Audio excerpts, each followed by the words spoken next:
Bienvenue dans votre podcast. C'est toujours Laure. Je mets mes compétences en conseil, enseignement et ingénierie de formation au service de l'empowerment des femmes. Vous pouvez me suivre sur ma page Instagram glorious.woman. Notre thématique d'aujourd'hui est l'optimisme. L'optimisme est une disposition de l'esprit qui consiste à voir le bon côté des choses, à trouver que tout est pour le mieux et ne pas s'inquiéter des embarras présents. C'est aussi avoir confiance dans le dénouement favorable des situations que nous vivons au quotidien. L'optimisme, c'est un art de penser, c'est une façon de ressentir les choses, de communiquer, de faire des choix qui est empreinte de positivité. C'est une vertu précieuse car, comme l'amour, plus on en produit, plus on peut en donner, plus elle se régénère. Elle est communicative car elle déclenche autour de nous des événements positifs et des opportunités nouvelles. C'est pourquoi lire des témoignages positifs et enthousiastes peut nous aussi nous remplir d'optimisme, de joie, de bonheur et d'espoir. L'optimisme est donc bien un état d'esprit, une clé essentielle au bonheur et donc au développement personnel. L'optimisme est étudié dans la psychologie positive depuis 1998. En gros, en psychologie, avant, on avait plutôt tendance à étudier les troubles, les pathologies et les autres aspects négatifs que vivaient les patients. Eh bien, avec l'avènement de la psychologie positive, on va faire de même, mais plutôt du versant réjouissant.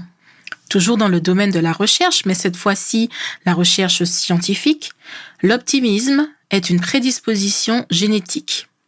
Des recherches ont été menées sur des jumeaux, de vrais jumeaux, qui ont des patrimoines génétiques identiques donc, et les résultats prouvent que même si ceux-ci ne vivent pas ensemble, s'ils sont grandis séparément, ils ont tous les deux tendance à être optimistes. Alors bien sûr, dans l'optimisme, il n'y a pas seulement la notion de science et la notion de génétique, il y a aussi la notion d'éducation, puisque l'éducation que nous recevons de nos parents ou celle que nous nous inculquons à nous-mêmes au travers des expériences de la vie, eh bien, elle prime sur la notion de personnalité.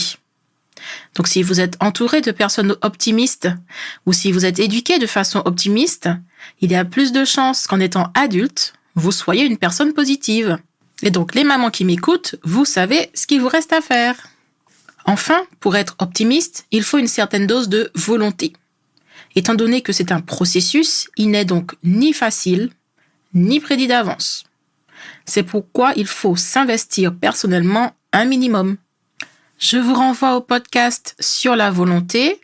Vous trouverez le lien dans ma bio Instagram.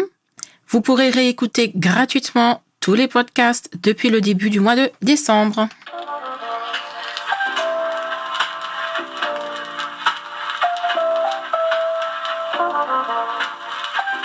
Alors en résumé, nous venons de voir que l'optimisme, si elle est quelquefois génétique, elle est heureusement aussi une qualité personnelle que nous pouvons développer chacun, chacune. Dans la partie suivante, nous allons voir le lien entre optimisme et développement personnel.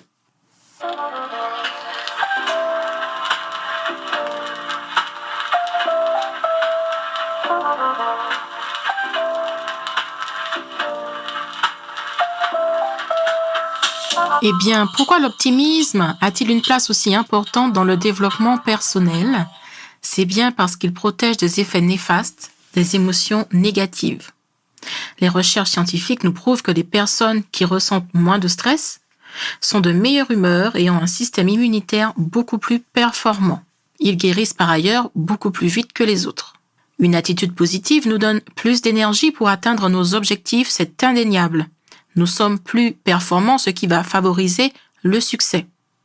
Être défaitiste n'a jamais fait gagner un sportif et cela ne vous fera pas non plus atteindre vos objectifs. L'optimisme, c'est le moteur de la persévérance et de l'espoir. Par ailleurs, être optimiste, c'est être persuadé et convaincu que l'on peut travailler sur soi, puisque nous sommes capables d'exercer un contrôle sur notre propre existence, et cela, c'est bien du développement personnel. De plus, lorsque l'on est optimiste, on a un esprit beaucoup plus ouvert, ce qui est une vraie richesse pour développer sa créativité et élaborer de nouvelles stratégies afin de résoudre nos problèmes et arriver à nos objectifs. Enfin, si vous êtes beaucoup plus optimiste que les autres, vous êtes perçu comme étant plus sympathique, ce qui favorise vos relations sociales.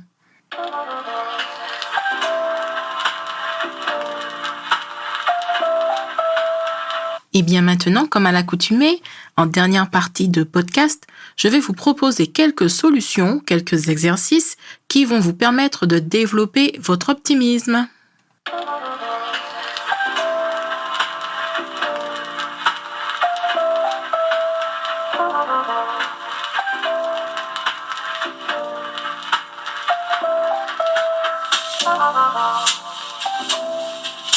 Alors pour commencer, être optimiste, c'est une question de point de vue. Si vous voyez toujours les situations de façon négative, il est fort peu probable que vous en tiriez quelque chose de bien. Il est donc utile d'apprendre à se mettre à la place des autres, de se demander ce qu'il y a de positif dans les situations que nous vivons, de nous demander comment ce qui nous arrive peut nous faire grandir. Le travail sur son optimisme est un processus. Donc, cela demande du temps. Et donc, si vous êtes enclin à être optimiste, évidemment, cela ira plus vite. En deuxième conseil, entourez-vous de personnes optimistes. Alors moi, les personnes pessimistes, je les imagine toujours avec un gros nuage au-dessus de la tête. Et comme je n'ai pas envie d'un temps orageux, mais plutôt d'un beau soleil radieux, j'ai plutôt tendance à les éviter. Il faut également éviter le suroptimiste, celui qui nie la réalité, qui nie les côtés négatifs d'une situation. Il faut plutôt rechercher les personnes qui sont optimistes, mais en étant capables de mettre en parallèle le positif et le négatif. En troisième conseil, je vous propose tout simplement de lire des ouvrages écrits par des optimistes. Vous allez ainsi pouvoir, par leur intermédiaire, recharger votre propre jauge de positivité. Ensuite, quatrième conseil, vous pouvez créer des rituels autour de l'optimisme et de la positivité dans votre quotidien, et ce, dès le début de la journée. Commencez par des activités qui vont vous donner du plaisir, de l'énergie et éloigner le stress. Écoutez des choses positives pour vous donner de l'énergie pour le reste de la journée. Anticipez les choses ennuyantes, les temps d'attente, le bus, le train, prévoyez des podcasts, de la lecture. Si vous êtes plutôt en voiture, anticipez les bouchons, partez plus tôt et prenez un malin plaisir à vous rappeler à quel point vous serez à l'heure, que vous êtes à l'aise, pas stressé, pas précipité parce que vous avez anticipé les choses et que donc votre journée va bien se dérouler. Rappelez-vous, c'est un processus, il faut travailler son optimisme tous les jours. Conseil numéro 5, faites le bilan positif de votre journée ou de votre semaine. Qu'est-ce qui a fonctionné ? Essayez aussi de trouver des pistes d'amélioration pour ce qui a été moins constructif. Surtout, dites-vous que vous êtes capable de mettre en place tous les outils qu'il faut pour arriver à passer une bonne semaine. Ensuite, je vous conseille d'éviter les activités négatives. La première que je ne fais plus, c'est d'écouter les chaînes d'information en continu. Se laisser envahir par les problèmes du monde entier, très peu pour moi.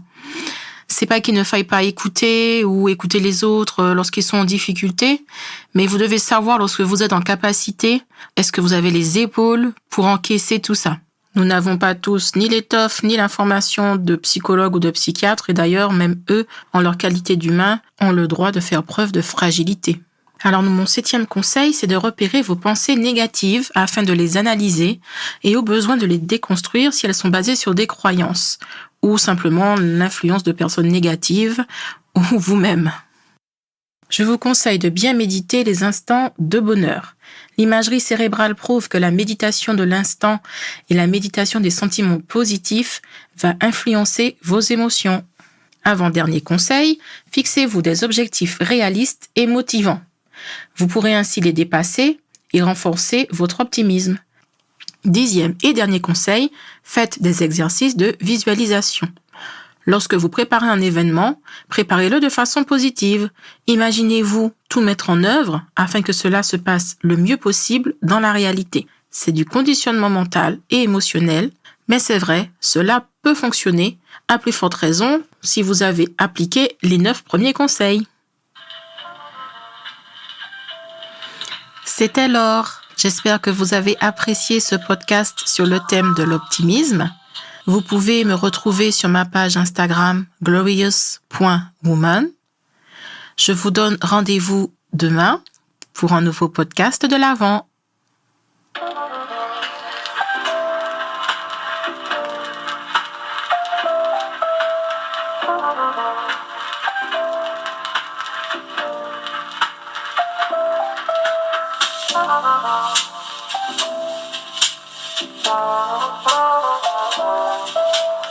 Thank you.